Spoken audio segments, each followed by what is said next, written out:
Good evening, everyone. Delighted to welcome you tonight. My name is John Cowell. I'm the Vice President for Programs at the Brennan Center for Justice at NYU School of Law.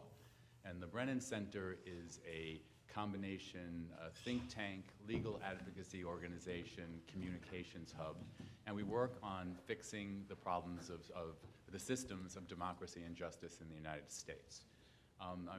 We have a very interesting conversation tonight with Mickey Edwards, who I had the pleasure of meeting, wow, probably 17 years ago. I used to work in philanthropy at the Open Society, then Institute, now Foundations.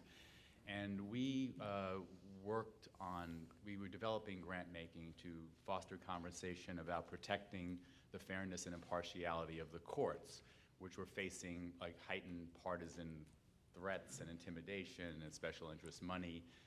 And it was the beginning of a time of increasing polarization where it was just harder to get people from the left and the right to come together and talk about issues. And Mickey always stood out for his willingness to engage, and he showed great leadership then. And he's going to talk about a narrative that led to his book. But for now, I just want to welcome you, and if you're interested in learning more at the Brennan Center, you can look for us online. And for now, I want to introduce my colleague, Ian Vanderwalker. He's a counsel in the Money and Politics program at the Brennan Center, and he will lead the discussion tonight. Thanks, John.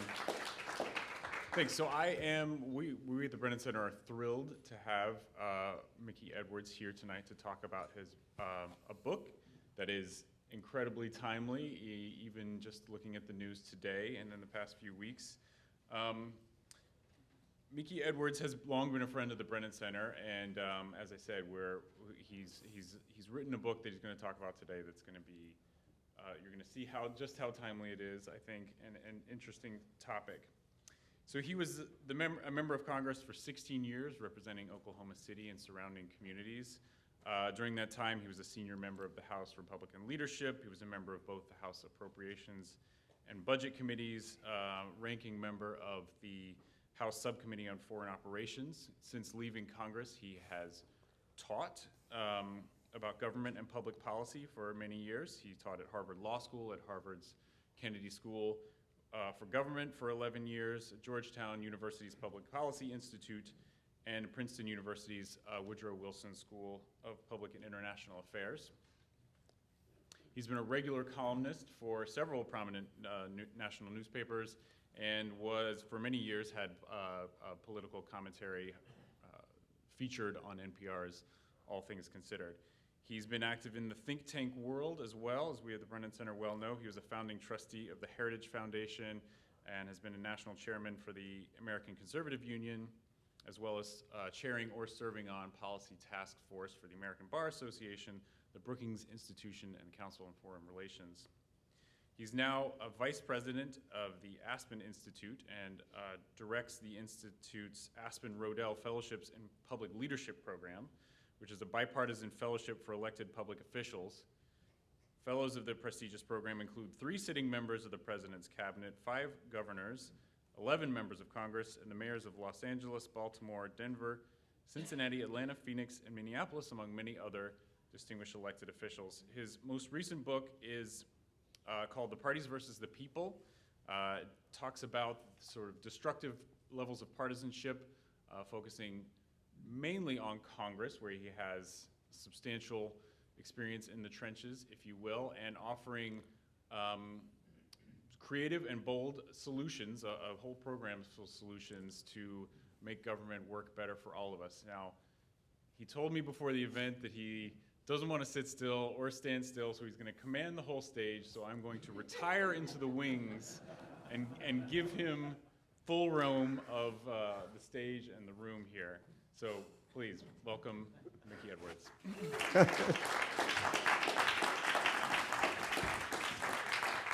It's just that, I'm hyper and I don't know how to, sit still or stand still. So just to get a feel, just a starting point for where we are, and we come back to it, but how many of you believe that the Congress is dysfunctional?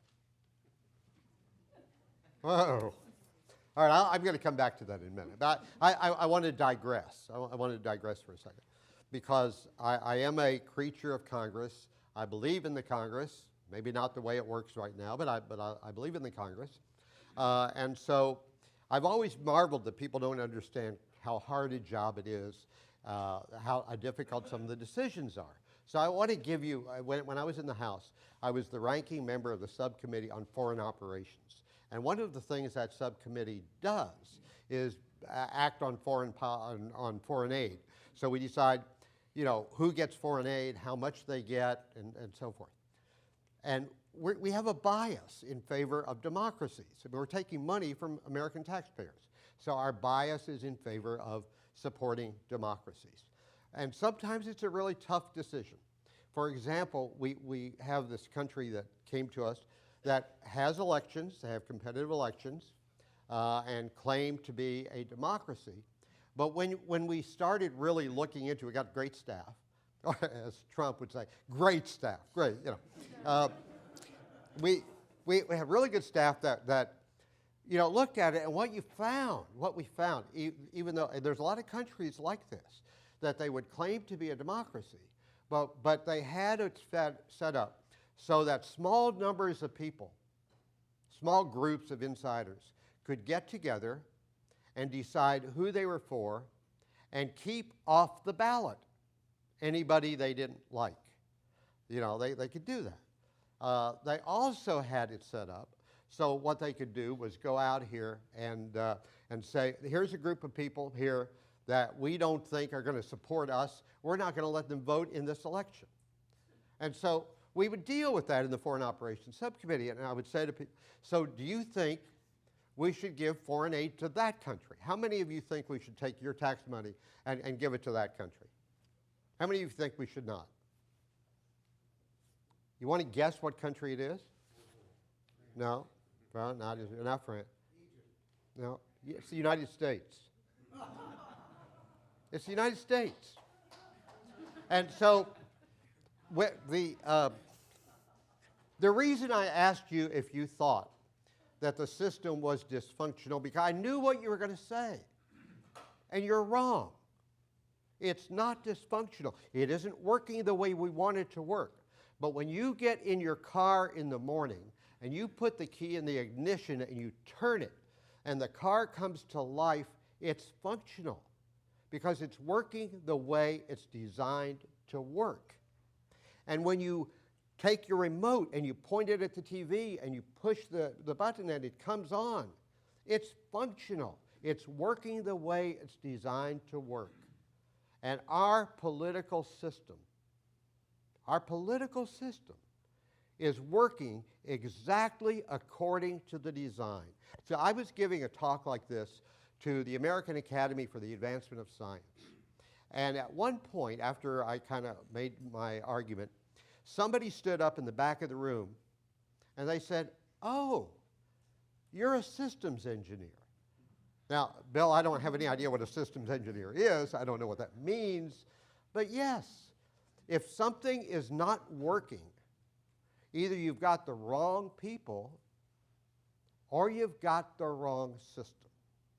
So I want to talk about the political system, not the one that's in the Constitution. The political system we have today has nothing to do with the constitutional system that was set up. So I want to give you a couple of examples. By the way, I don't care on any of these issues how any of you feel. I don't take sides. You know, I'm not going to, well, you know, if it's Donald Trump, I'll take sides. But I found myself, remember we had this partial government shutdown? And I thought to myself, again, you may love this guy, or you may hate him, but I thought, how did Donald Cruz get to be a United States Senator? How did that happen? Huh? Ted Cruz. What did I say? Donald Cruz. Well, they're similar. How did Ted Cruz get to be a United States Senator? He had a primary.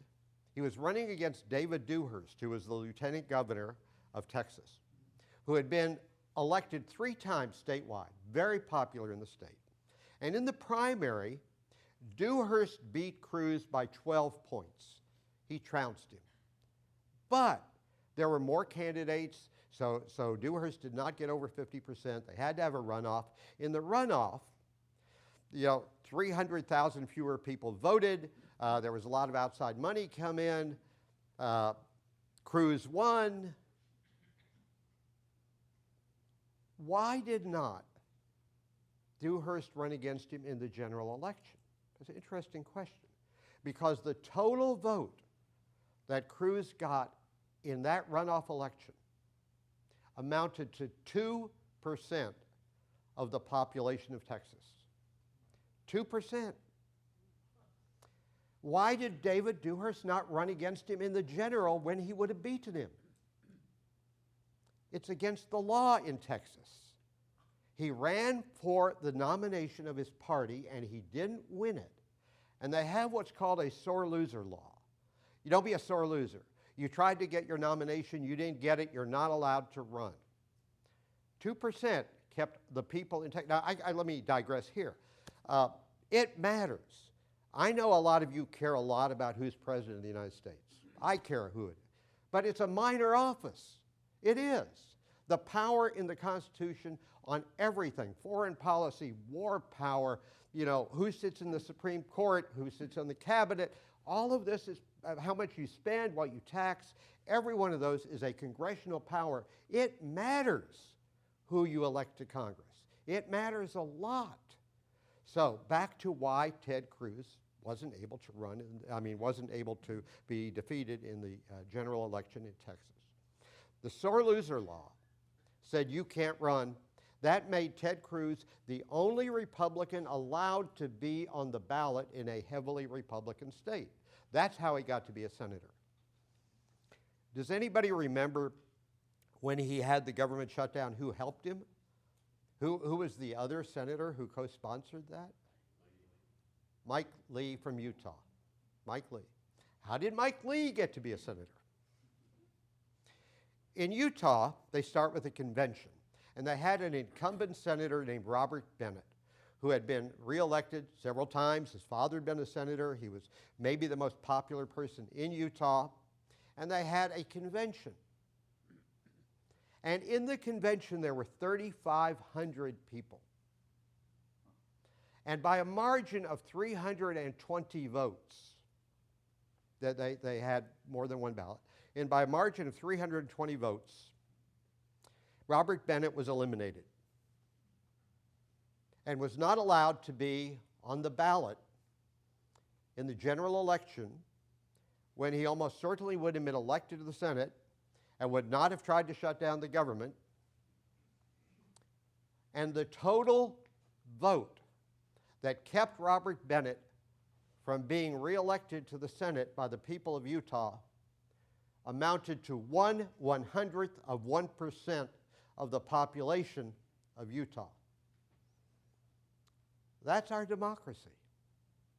That's our democracy. So let me give you another, we can go off into, when we get to Q&A, get into anything here, but I just want to whip through some of this stuff. There are other parts to this, other parts. Let me tell you my own story. I'm a Republican. It's already been, I've been outed anyway. So I'm a Republican. And when I was elected, I was the first Republican elected from my district in Oklahoma City since 1928. And my district was 74% Democrat. And I won. I was running against a guy who'd been in for 26 years and never had a close election. And I beat him. Nobody knew how I beat him. My campaign manager didn't know how I beat him.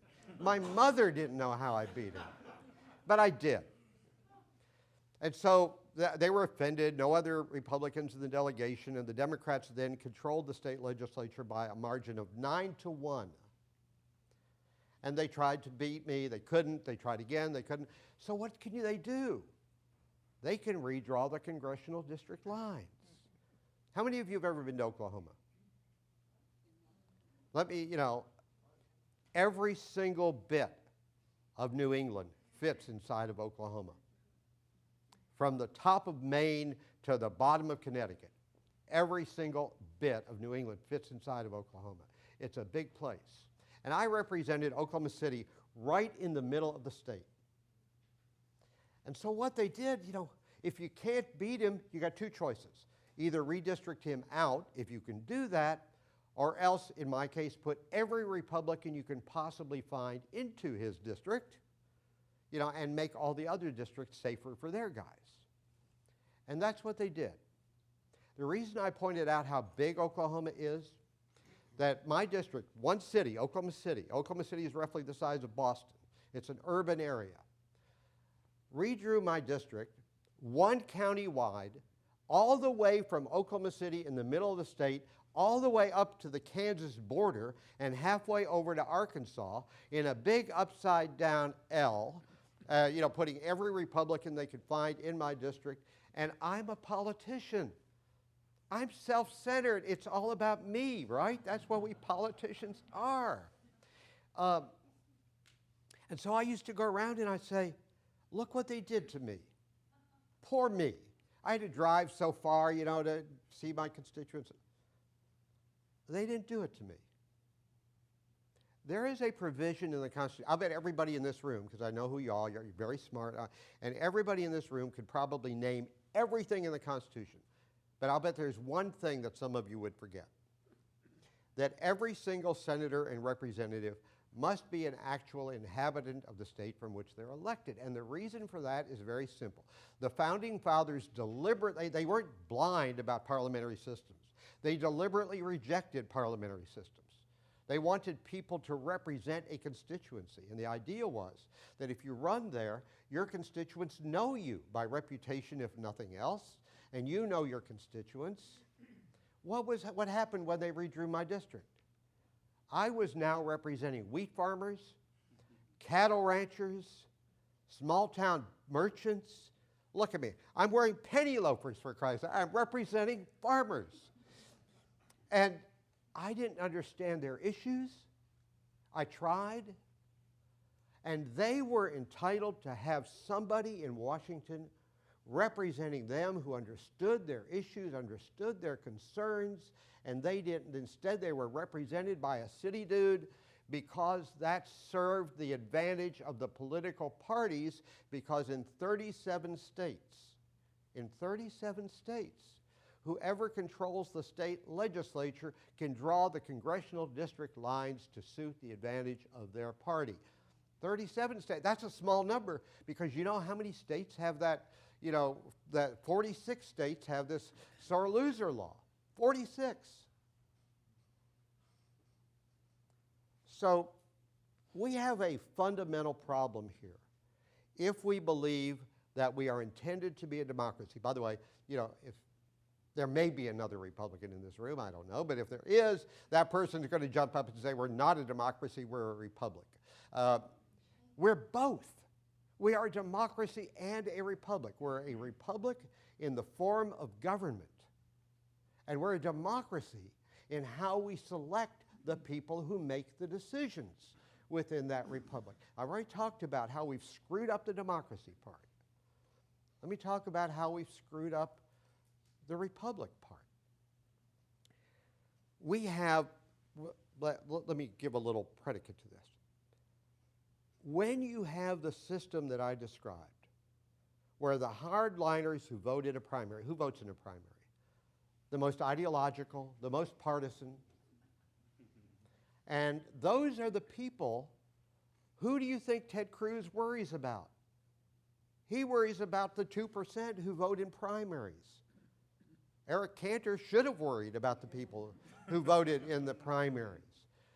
And, part of the system is, it's straight capitalism, right? What you honor is what you get. What you reward is what you get. What you punish, you don't get. And we have a system that rewards intransigence, rewards incivility, punishes people who cooperate. They're thought of as sellouts, and that's what we've got. And so we have created this system now that is, I go back to history. Our first 4 presidents did not even like each other, by the way. But Washington, Jefferson, Adams, and Madison all agreed on one thing: don't create political parties. And they created parties, but they weren't anything like the parties that we have now, and we've created them.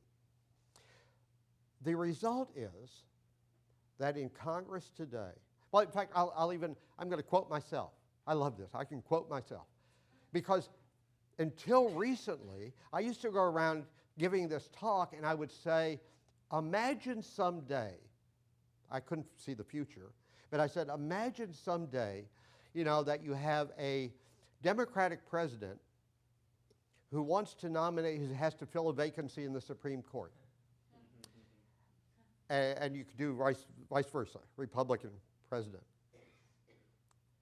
And I said this all over the country, before the nomination was made, before you even knew who would be nominated, if it was a Democratic president, all the Democrats would be for that person no matter what, don't care what the credentials are. Democrat president wants to nominate him, then we're for him. And every Republican would be against that person without even knowing who it is. And we're seeing that happen right now. Because we've done something very interesting here. One way we've undermined the Republic, our system is supposed to be based on separation of powers, balance of powers, checks and balances. The checks and balances are gone. A president says, I am going to ignore the law. I'm going to issue signing statements that ignore the law. The president's going to say, I'm going to declare executive privilege for anybody in my office who talks to anybody else in my office.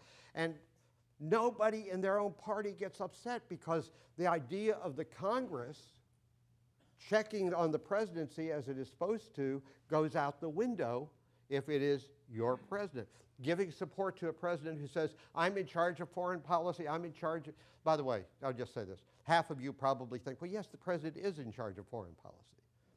That came out of dicta from a court case, the Curtis Wright case, when an idiot named Sutherland, who was on the Supreme Court at the time, said in dicta, had no force of law, had nothing to do with the case.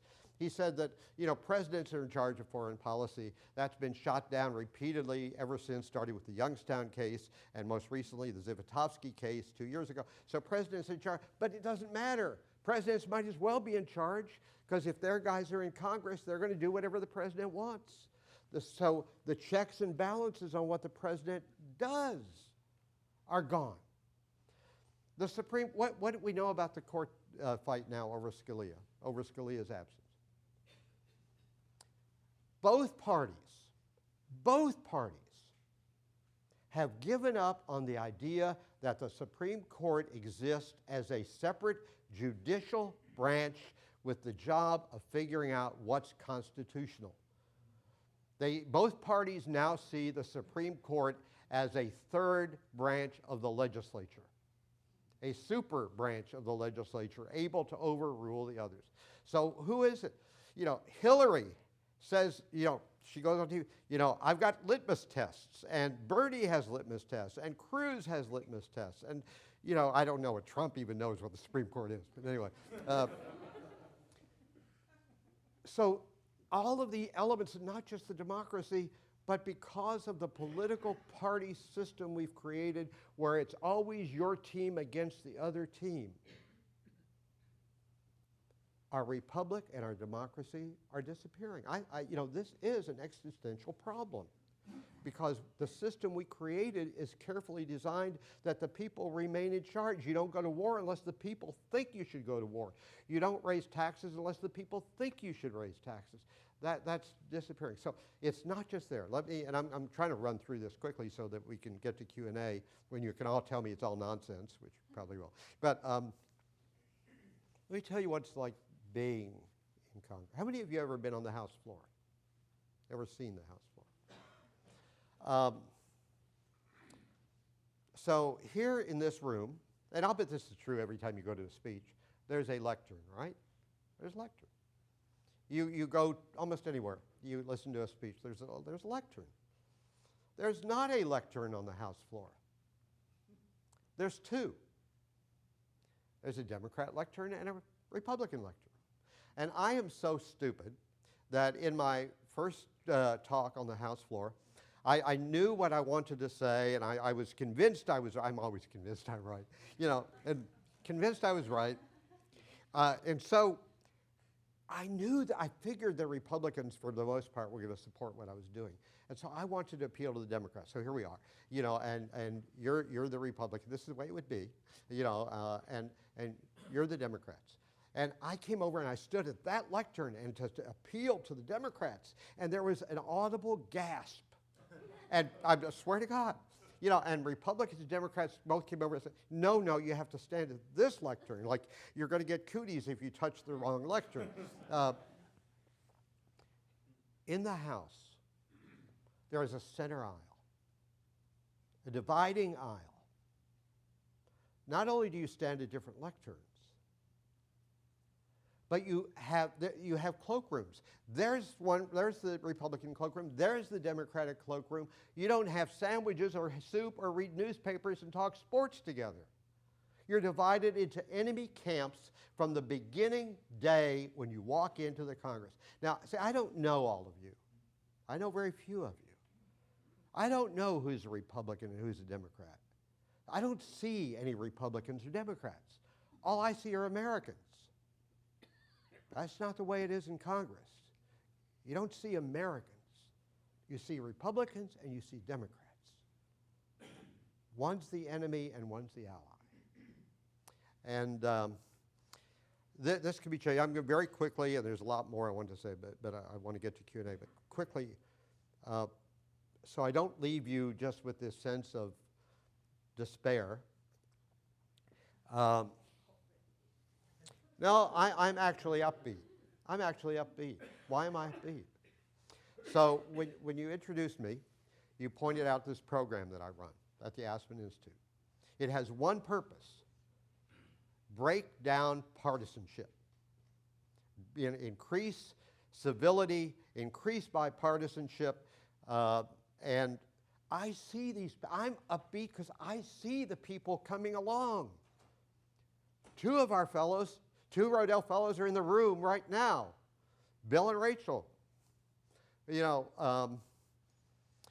We have the ability, if we turn to and support these people who are coming through the system, who are thinking in terms of how can we solve problems, not how can we fight against people who joined the other club.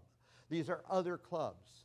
That's what they are. The political parties are private, power-seeking, self-aggrandizing clubs. And we have allowed them to take over our politics, to destroy our democracy, to destroy our republic, because it suits their advantage. And if we don't change it, then this period of why can't we get along, why can't we pass bills, why can't we pass our appropriations, why can't we do things together, why can't we talk to each other, is just going to get worse. It's going to get worse unless we start elevating people who think different. And there are solutions. So very quickly, but none of these may be absolutely correct. There may be a variety of ways. One of them was, 40% of Americans today are registered as independents.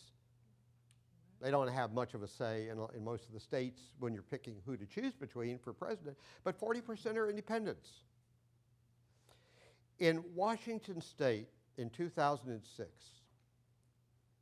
people went to the polls and said, we're really tired of this crap, pardon me. We're tired of it. And they changed the laws, and they got rid of party primaries. So that today in Washington State, everybody who runs for office, for Congress, for governor, for state legislature, runs on one ballot. Republicans, Democrats, Libertarians, Greens, they're all there. And guess what?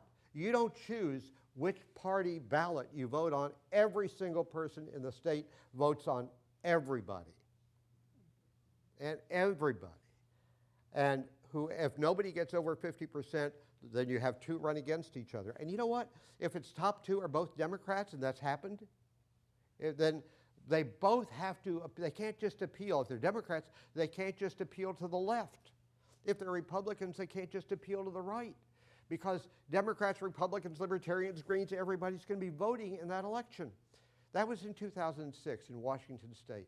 In 2010, California did it. California no longer has party primaries. California no longer has party control of redistricting.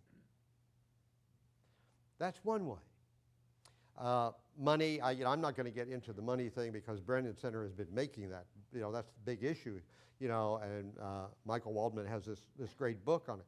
I would just say I probably have the most extreme position of anybody on money. Not sure how you get there, but when you go vote, there's nobody in line with you except another human being. That's the way it ought to be with money, too. No party money, no PAC money, no corporate money, no union money, just individual money, limited and reported, period. The other things you can do, right now if you're in Congress, how do you get a committee assignment? That's where you make the initial decisions. That's where you kill bills or advance bills. How do you get a committee assignment? You get it by promising that you will stick to the party agenda. You put me on that committee and I'll vote the party line. You don't say that, you don't get the committee. Why? Why do we let the parties choose who's going to be? Why do the party leaders get to choose who's on what committee? It's one Congress, right? Every one of us has the same number of constituents. Every one of us has been elected freely. Why not have a drawing? Why do it all as how it's my team against your team? Is there anything else you do? You go to a church meeting or a temple meeting or whatever you do, or a Lions Club meeting, do you divide into rival teams? We don't do that in anything except the way we govern ourselves. And it's got to change. So, I've got other stuff in the book that I won't get into. Did you know the Speaker of the House doesn't even need to be a member of Congress? He doesn't. You can have Oprah. So I don't know if you want to. Anyway, so I'm going to stop, and I'm going to just open it up to whatever question. Well, I can't do that. I mean, he's going to do that. So go for it. Yes, one of my few roles here, I'm officially in charge of questions. Thank you. That's just, there's a lot there, obviously, to talk about, and I can see some people are excited to talk about it already. But now they're asleep.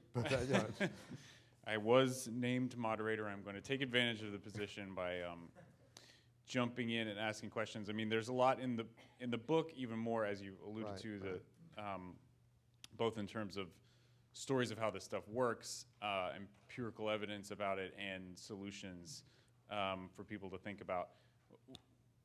So in line with those solutions, one of the things I wanted to, because you do end on a very inspiring note in the book, and I wanted to give you a chance to talk about sort of your thoughts about how to get there from here. A lot of the proposed solutions involve, frankly, taking power away from the people who currently have it, and the sort of institutions in terms of this party control. And I think that there's a lot of cynicism about that kind of thing. And so how do you get from a place where the Speaker of the House is this sort of virtually all-powerful party leader to, someone who's more interested in governance than party advantage? Here you all are going to get mad at me for this. How many of you have been to your congressman's town meeting or neighborhood meeting? A lot of people, a lot of you did not raise your hands, and a lot of people who didn't. Democracy is not a spectator sport, as we say. Part of this is happening because people don't show up. People don't go vote, and vote for people who act in a bipartisan way, who act in a civil way. So we can change that. You can also do it more systematically. 24 states have provisions in their constitution that allow you to have initiative petitions. Now, I don't want initiative petitions the way California does it, where you just pass laws that contradict each other all the time. But process laws. Washington State and California, went to the polls.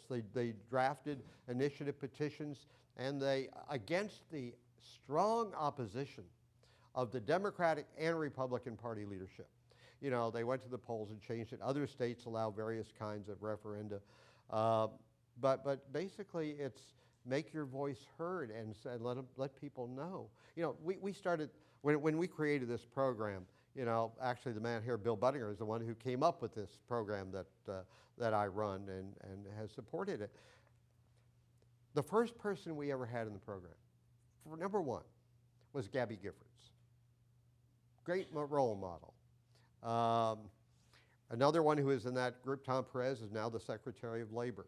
And a Democrat, Michael Steele, who was a Republican national chairman, he was in that class. You know, finding people, and you can do it too, look for candidates who don't talk about how I'm going to stop the other guys, but how I'm going to sit down and try to find the solutions. It's really up to us, you know, and if we let the hardliners and the ideologues try to control it, they will. You know, they'll show up, we'll stay home, and they'll win. Yeah, one of the things I was really struck by in the book was your sort of insight into the real world of this, how much, if you can get people together and they're not grandstanding and they're just talking to each other, there's a sort of chance for compromise and listening that can get sort of short-circuited by, frankly, the C-SPAN and the transparency, and everybody knows the roll call votes are being recorded and you're going to get primaried from the right or you're going to get primaried from the left. And there's a real sort of tension there, I think, in, you know, good government types think transparency is essential and non-negotiable. But there's this problem that it can create in a polarized climate, and I just wonder if you could sort of talk to those competing values of compromise and maybe transparency being sort of harmful to that. Well, the Constitution requires that in Congress that, you know, final votes on any piece of legislation have to be on the public record. And they are, and they're published, and media is watching. But, you know, let me say a word about reformers, and I guess I'm a reformer, but anything that fits on a bumper sticker is wrong. If it fits on a bumper sticker, ignore it.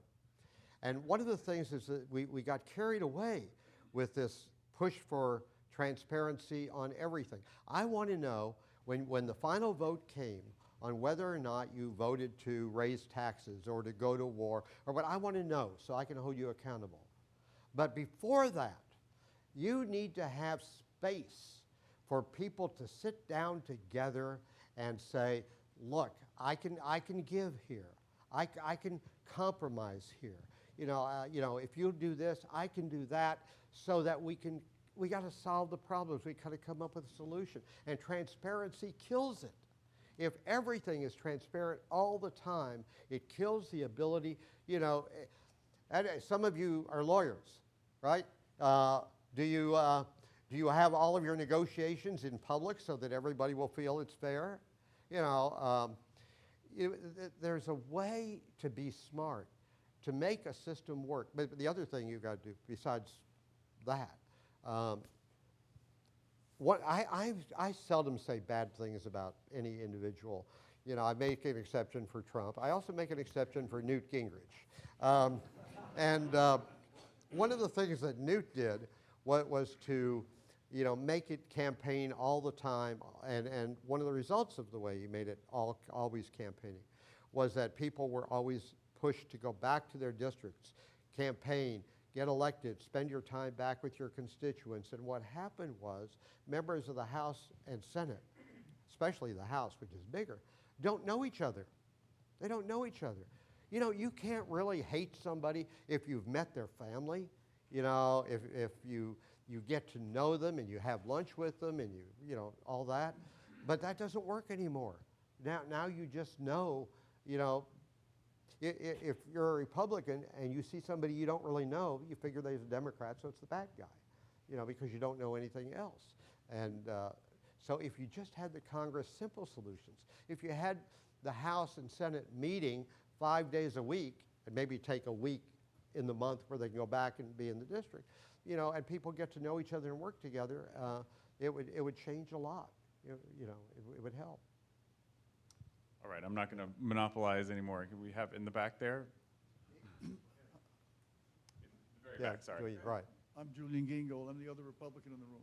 I have two quick questions. No, I am. I'm still one. Two quick questions. In Utah, first example, doesn't Mike Lee more reflect the state than Senator Bennett? Number one question. And in California and Washington, if the top two are Democrats and the top two are Republicans, does that mean the Republican, one or the other is off the ballot? This What- presidency. Oh, for president? For the presidency.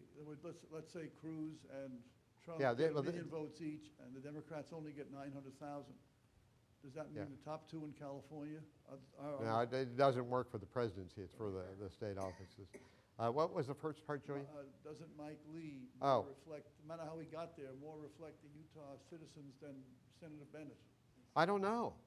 Bennett always won by very healthy margins, and, but we'll never know, because we had 1/100th of 1% decide that he couldn't be on the ballot, so we won't know whether he would have been the choice. Maybe Mike Lee does, but, we don't know. You mentioned the challenges of effective governing. Yeah. Do you think that term limits would be a way to re-energize the electorate's desire to participate in the electoral process? And two, would that compel members of Congress and the Senate to be more effective legislators and approach legislating in a more pragmatic way? You don't want to hear it. I think that term limits would be a disaster. The power is deliberately placed in the legislative branch, the people's direct representatives. And in order to, you've got a giant bureaucracy in the executive branch. You have to have people in the legislative branch who know how to compete, to keep checks on, you just keep having the turnover, then the legislative branch can't compete. And you just might as well just have a king. But there's another part of that problem. We have term limits. It's called elections. For the House, it's every 2 years. There's enormous turnover. During the time I was in Congress, now people think there's no turnover. During the time I was in Congress, the majority of the members of every single congressional delegation, the chairman of every subcommittee, the chairman of every committee, they all turned over. The difference was, so if you have a member of Congress who represents you well, represents the district well, knows how to, help provide whatever is needed for the community and strengthen the community and be your voice. But he's now been there, arbitrarily 6 years, so he's gone. You have to start all over and try to find somebody else who you hope will be as good. If you have term limits, what you're punishing are the voters. Taking away the choices from them. So you could make the argument the other way too, but that's my view. Yeah. My turn? Sure, go ahead. Just a quick question. A few years ago, Evan Bayh wrote a wonderful op-ed piece in the New York Times on why he was leaving the Senate. And two of the three reasons I can recall, one, having a senior moment, one of them was the need to always raise money all the time, all the time, all the time. And two was the point you made, there's no socialization between the parties anymore. Right. When he came to the Senate, you'd see your friends, you'd see other people, they were human beings. Yeah. Now it's totally partisanized. And what I'm wondering is, the what, 5 or 7% approval rating for the Congress, how can a body continue to exist knowing that the huge percentage of those they theoretically represent can't stand the job they're doing? I haven't read your book yet, which I will. How do you do that? In my job, if my clients don't like me, I'll lose the job. I just can't keep it. But Congress, they can just do whatever the hell they want. Well, some people lose, but a lot of retire and whatever. But the people who are most unhappy usually don't vote. They don't vote. And people tend to dislike Congress, but they're fine with their congressman. The congressman's there, schmoozes with them, comes to their meetings, and so it's always all the other members of Congress that are the problem, So it's difficult. What you have to do is, you just have to be one of the participants. You have to be there, and show up at the meetings and tell them what you want. I mean, a lot of it is, I don't want to blame the people, but a lot of it, blame goes to the people. We're a dropout society. We've had this conversation before. No, we elected you, or we appointed you, or you're in charge. You make the decisions. Leave us out of it. And that's not the way a democracy is supposed to work. So, a lot of people have been talking a lot about the combativeness, the tone, the argumentative of politics today.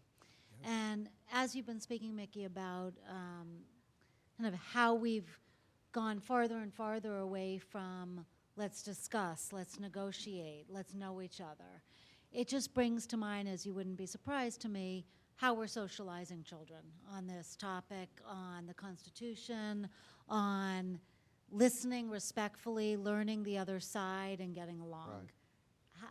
How do we get the next generation to actually shift what we're doing, because that's our hope? Well, Ellen, for one thing, write your book on the Constitution. That would do it. Well, there's a couple of pieces here. And I'll be controversial. I know I'm at a university. But I'll point fingers in a couple of places. I know there's media people here. In what's happening today, the mass media, you thought I was just going to talk about, online stuff, Facebook and all. No. The online media is very complicit in what's happening. The president of CBS just said, he wasn't bothered by what Trump was saying. Its ratings were good and a lot of money coming in. Donald Trump was given a big time to talk, big long interview on 60 Minutes. He did Saturday Night Live. The media really has totally surrendered. Read the New York Times and the Washington Post and see how many stories you see that are investigating, that talk about, say, Trump, and what he's done and how he got where he is, and all, as opposed to how many people showed up at his crowds. So we got a media problem.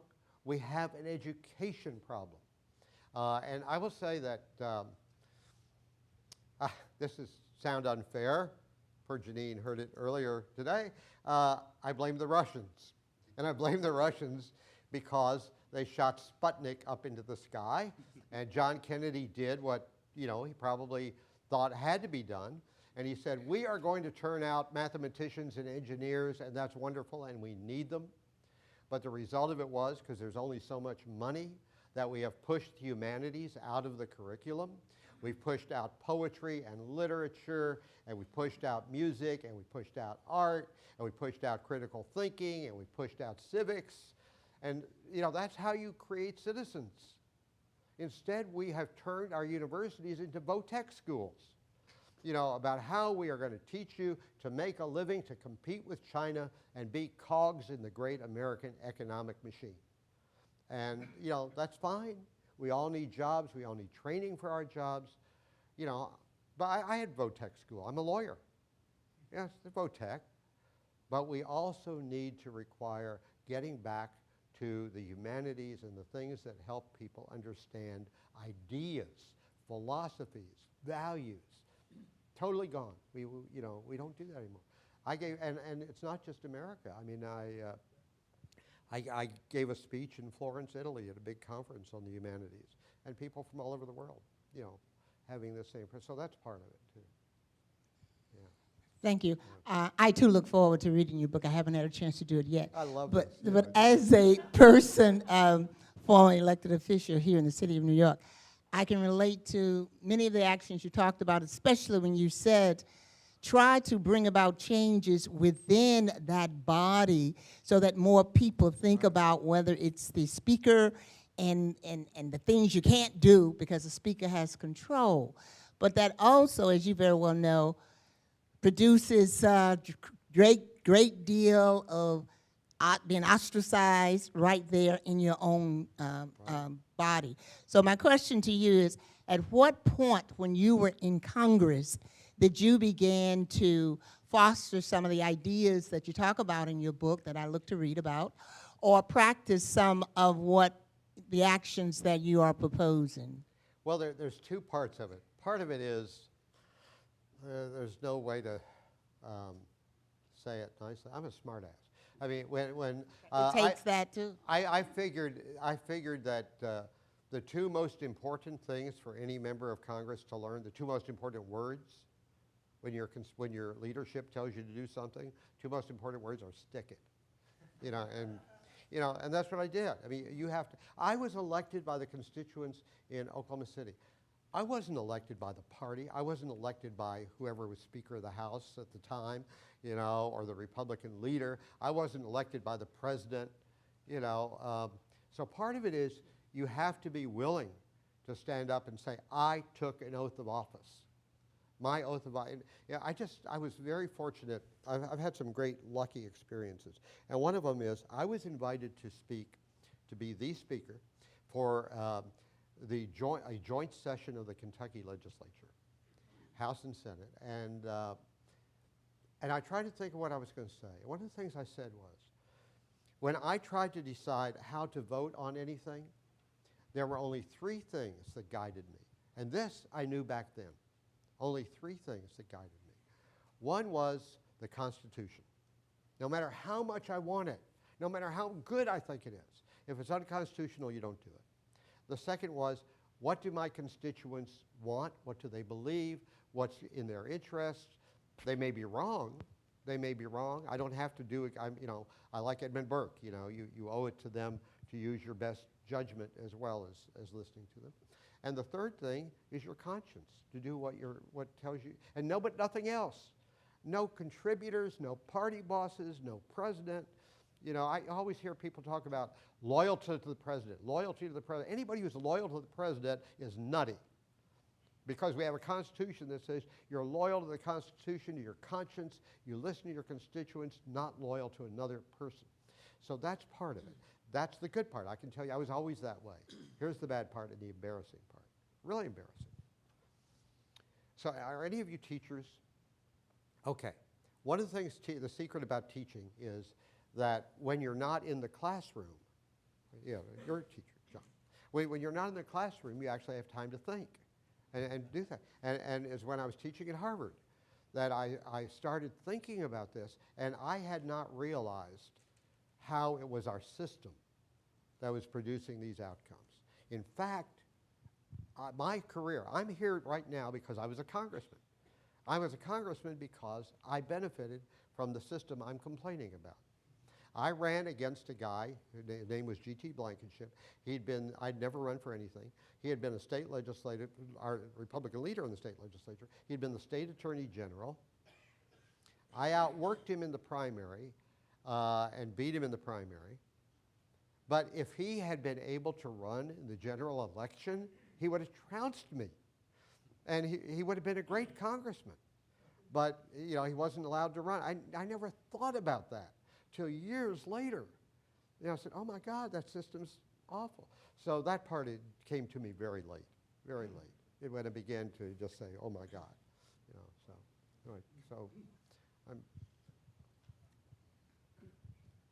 I'm on the issue, excuse me, on the issue of the public record. Yeah. Isn't it possible that its existence, its obligatory existence, is an obstacle to constructive change? Because it records who is voting the party line, who is accepting the discipline. What can be done about that? I mean, incidentally, it's very elusive to find the public record in the media. The media never, the New York Times will never publish the public record, so that's a problem. Maybe it's not a problem. Although it's online, the congressional record is online. It's boring, but you could, you could read it. I think that you have to have at the end of the process, you have to have that record so that people know and they can hold you accountable. But before that, there are a lot of things that ought not to be on the record. Give you an example. The House and the Senate have to, before they can send a bill to the President for signature, have to agree with every period, every comma has to be exactly identical legislation. So when the House and the Senate pass different bills, they have to come together in a conference committee to iron it out. And I was in a conference committee one time on foreign operations, and very contentious issues, and we were there for hours. It was like 2 in the morning, we're just still fighting over these things, and the chairman, I think it was Pat Leahy from Vermont, if I remember right, said, let's take a break. So everybody went out, got coffee. Pat, David Obey, who was the top Democrat on the committee, and myself, and I forget who was the top Republican, the 4 of us went into another room, and we sat down, and we had a drink, and, we came back 20 minutes later. We'd worked it all out. We talked, we'd compromised. We could not have done that in public. Here's another example of the same thing. I managed, the Navy was trying to move 2 squadrons of E-6A surveillance aircraft inland, because one was based in Maryland, one was based in Hawaii. And the Navy thought we needed to bring those inland somewhere where they will be more secure. This is when the Soviet Union was real and a threat. And so I got involved because I had Tinker Air Force Base in my district, which had the AWACS aircraft, same airframe. So I got them to come there. And we had a conference committee, and Daniel Inouye, who was the senator from Hawaii, was in there, and he came up to me, privately, and, Mick, that was great, I love it. This is really going to be good because it's going to be, make these aircraft safer and all that. But I'm going to oppose like hell what you did, and I'm going to try to get it knocked out of the bill. And I said, Dan, why? You just told me you loved it. He said, that guy sitting back there is a reporter for the newspaper in Honolulu. I can't let him see, that I'm going along with these jobs being taken away. So there are places where transparency is a killer. And at the final stage is when it should be reported. And that, I do think that's, it's good that people can look at the congressional record. And it's amazing. I watch the Democratic debates as well as the Republican. It's amazing how well Senator Sanders and former Senator Clinton are able to point out how the other one voted on certain things that, that they don't want to hear. So we're next. Hi, you alluded to the fact that we are an apathetic society in terms of voting. You said that we were a dropout society. What would you say to efforts to make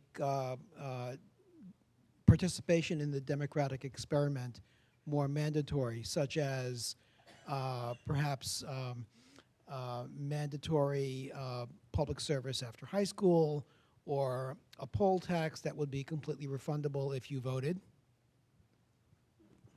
Well, the opposite. I don't want to go toward poll tax, but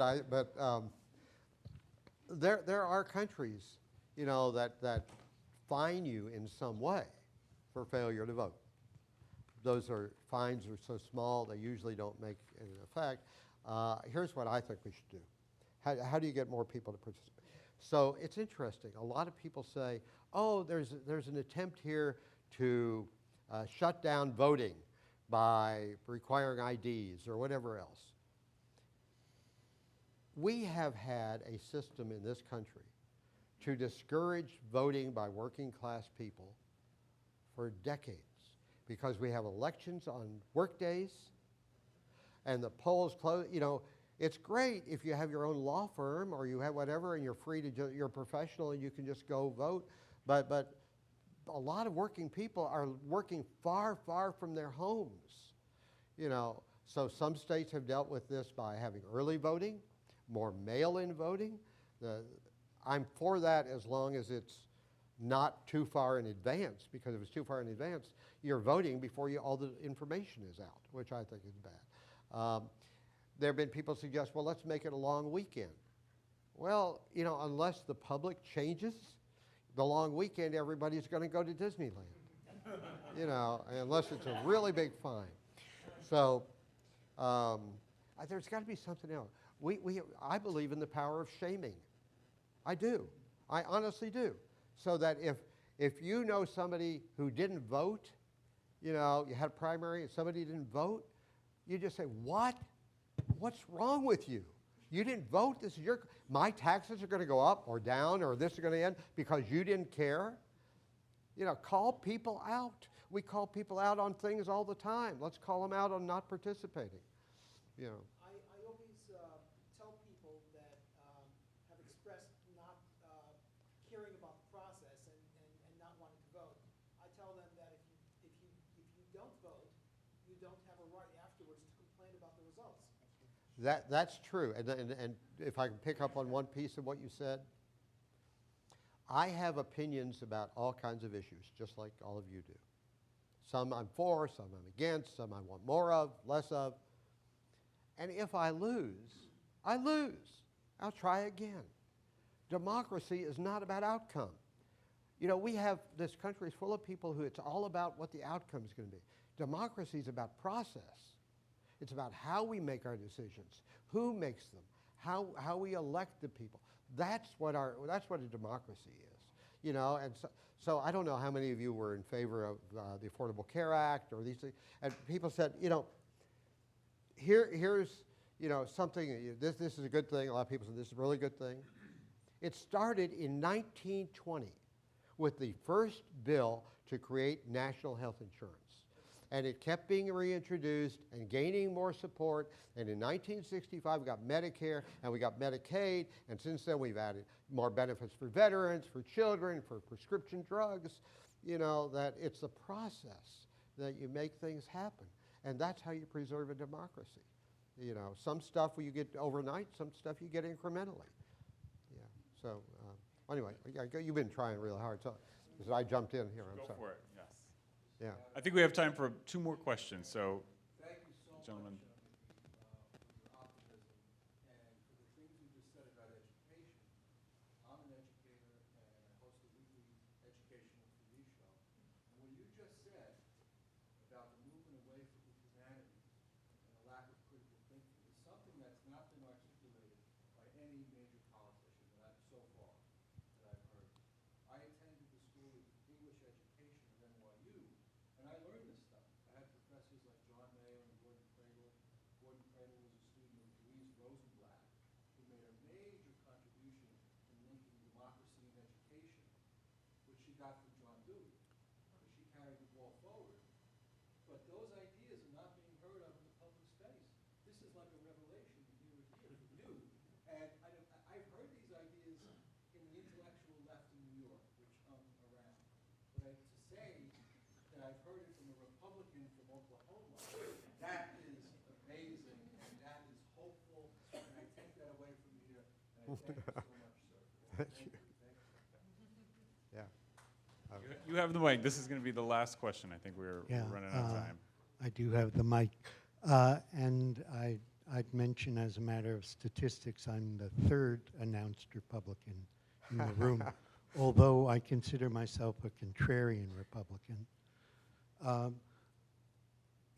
In that vein, to some degree, I have friends, mostly who are registered Democrats, who look at the Republican Party situation now with great amount of concern and worry. And I say to them, you know, to change your party is just to check a box and mail it in, and you can have an effect from the inside. I have one friend who says that's unethical, and I can't understand why, because from the way I see it and read it, looking at what a party technically and legally is, it's really just people who technically, maybe on a more theoretical level, it's different, who have checked the box. Yeah. Is it unethical, would you say? I think it's unethical to stay in a party because you've been in it. You know, you should go where you think the right answers are and, you know, the right attitudes are. The book, you know, Janine back here has helped me. She helped me with this book. She helped me with the book before this, which was looking at the conservative movement and how it has changed over the time since the early 60s. I mean, I'm learning all the time. So I learned from Janine. I learned from Frank Berry, who worked for Mayor Bloomberg, who was the first place I learned about sore loser laws, and has really had an impact on me. So, it's part of being in the process. And when that process calls on you, that I'm not home here anymore, this has changed, you need to go where you're comfortable. So, I mean, I've been a Republican my whole life, right? I've been a Republican forever. And I agree with Republicans more than I do Democrats on almost everything. But I supported Obama for president because I thought it was important morally to me to repudiate what George W. Bush's presidency had been with torture and habeas corpus and all this stuff. So I think you have to do what your heart and conscience tell you to do. No, but what I'm asking is to have a technical effect that you want, even though it's, somewhere where you're there by your strategy and not maybe something philosophical. Is that unethical? No, I don't, it's not unethical. It's, because you obviously have a purpose. You're doing it, right? You have the strategy. You think it's going to produce the result you want in the end. So, no, it's not unethical. But, let me just end by saying, we're all in this together. I mean, you all have to, so poor Janine knows. I wanted to come here. The Brennan Center didn't come looking for me. I kept calling and saying, I want to come here. Now, I have spoken all over the country. I've spoken to crowds as small as 20 and to crowds as big as 5,000. And I've done Charlie Rose and Bill Moyers, and I've done the Economic Club of Chicago, all this stuff. You know what happens? You talk to people, and some of them say, oh, wow, really? And then, they go back and watch the next show or whatever. And I said, I wanted to come to the Brennan Center because people who come to the Brennan Center care about reform, care about fixing things, and so that's kind of the challenge I want. I'm doing this all the time. You all need to do it too. If you don't like the way it is, you need to start applying pressure to get it changed. So anyway, Absolutely, yes. So thank you so much for coming. And the book is for sale on the table. As I'm sure you noticed, some people promised to read it, so they're going to have to. And Mickey, you will be available to sign them. Oh, yeah. Okay, great. So thank you so much.